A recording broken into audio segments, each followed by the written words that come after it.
Have you ever had the feeling, deep in the pit of your stomach, that something is horribly wrong, yet you cannot put your finger on exactly what it is?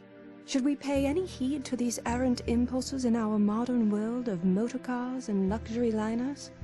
Why cling to a candle if you can have electric light? I was newly wed to a gentleman of means, my ticket out of these rotten boroughs into an infant society where I could establish myself without fear of being judged by my past. And yet something tugged at me as we drove towards Southampton. A deep-seated urge to seek shelter, to be happy with my meager lot in life, rather than to forge ahead haplessly into the unknown. I banished these thoughts from my mind as best I could, willing myself to focus on the cradle of New York City, which awaited mine and Robert's arrival some 5,000 kilometers away. The sizable gulf would be traversed in nearly as much comfort as was available back at Ashley Manor. I was one of the lucky few afforded the opportunity to travel on the RMS Titanic. I was curiously uncertain about many things, but I knew without a doubt this would be a journey I wouldn't soon forget.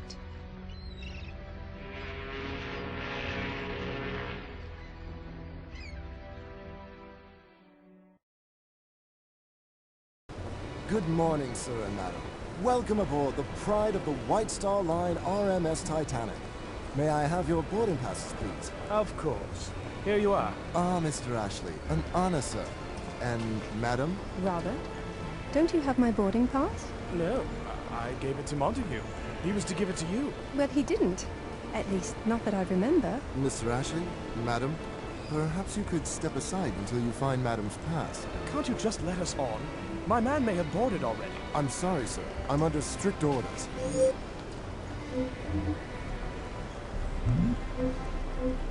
Don't make a fuss, Robert. I'll find the pass. I'm sure I simply mislaid it. That's my sweet cake. I'll wait here. Have you found your pass?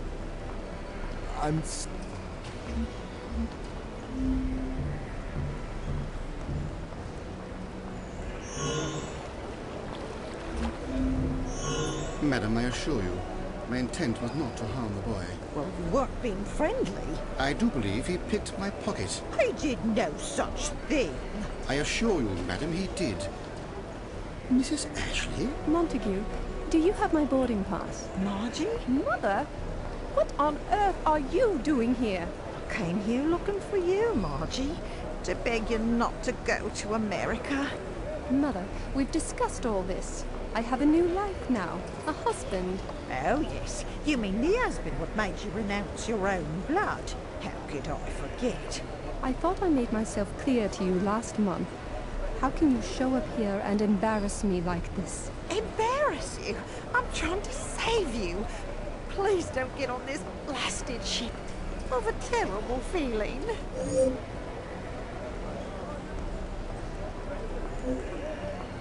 We'll be back for a few weeks this winter. If you insist, we can discuss this further then.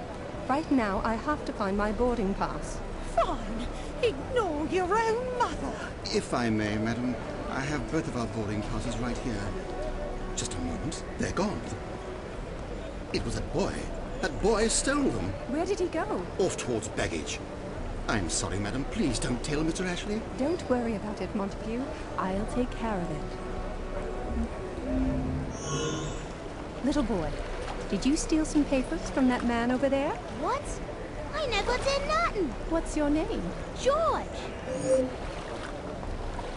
George. That's a pleasant name. I don't want to hurt you, Georgie, I promise. Why don't you just give me the papers back and we'll leave it at that? Get stuffed, lady. Wait! Come back! Fiddlesticks! The crankcase looks like it's missing a piece.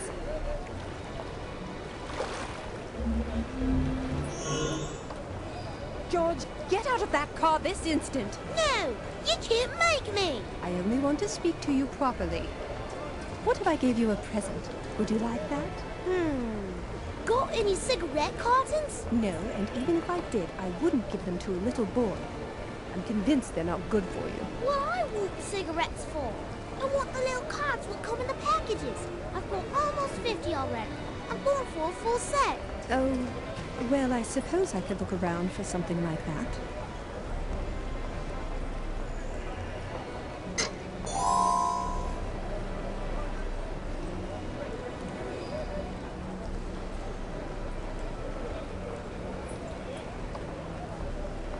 You promised me a cigarette card. I'm not talking to you till I gets one.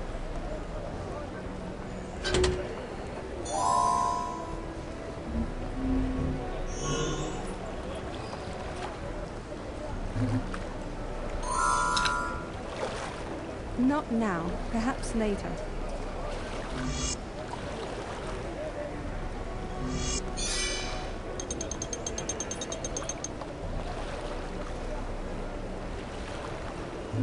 I can't do... That worked like a charm. I'll just grab the cards out of the cartons before anyone notices the mess.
Ten should do the trick.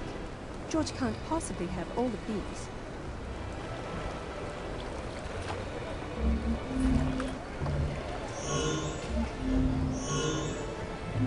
You promised me... Here you are, George. Oh, brilliant. I ain't got none of these yet. Now can you return what you stole, please? But I already told you. I ain't steal nothing. Old bloke dropped his papers. I was going to pick 'em up for him, and he rocked me on me head. I didn't even ask for it nor nothing. Okay, well, even if the old bloke dropped the papers, you did still take them, didn't you, George? What I want with a bunch of lousy papers? The other ones what took 'em. The other one? The other one there, the lady.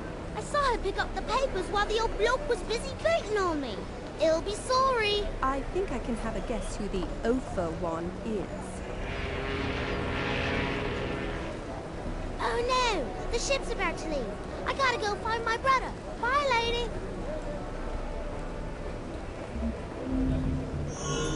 Give me back my boarding pass, Mother. Why, I'm sure I don't know what you mean. I know you took it. Give it back and go home. What? Oh. Oh, well, I did find a boarding pass, come to think of it. Is it yours? Oh, dear me, I'm so very sorry. There you go. I can't believe you, Mother. Give Montague back his as well. Well, I found one. If, as you say, there was a second pass, it must have blown away. You had better be telling me the truth, Mother. Oh dear, dear. I'd best pop off the ticket office and purchase another pass. And the ship's about to leave port. Such a proper gentleman, when he's not boxing children's ears, that is. Well, I'll be going myself. Must take my medication. So long, Margie. Farewell. Have a good trip. I'll see you come winter. Winter, yes. Ah, thank you, madam. All appears to be in order. And good thing, too. Would have been a shame to miss out on such an historic voyage. Indeed. Stateroom 4B is just down the starboard hall from the entrance. Stateroom 12B is down the port hall. Pardon me? Is that correct, Robert? We have separate cabins? Well, yes, my dear. I thought it would be more comfortable for you. Of course.